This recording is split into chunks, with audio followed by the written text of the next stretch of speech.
You are now watching Idol Kids Philippines, kung saan trabaho naming ipakilala ang mga bulilit of today. Nakakita tayo ng iba't ibang personality ng Kiddie Hopefuls sa auditions. May bibo, may kabado, at may mahiyain. Pero, bakit nga ba nahihiya ang mga tao? Siguro ayaw pa mapalabas sa TV. Kasi madaming nanonood sa kanila. Kasi po, may social anxiety po sila. Because they are scared to show their talents to everyone. Kasi po wala po silang tiwala sa sarili po nila.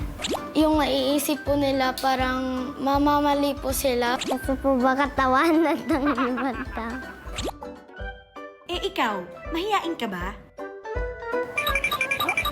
Kasi para maging artista po ako at maging sikat.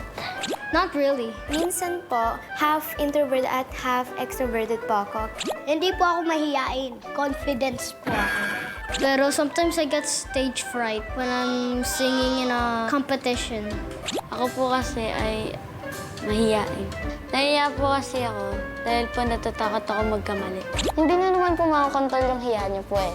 It's a part of life po eh. So, ini-encourage ko po sila na maging brave po. Huwag matakot na abutin ang gusto mong abutin ng puso mo. Give your best and confidence na lang po. Ang sasabihin ko po sa kanila ay kaya din po nila yun kasi po para-parehas lang po tayong tao.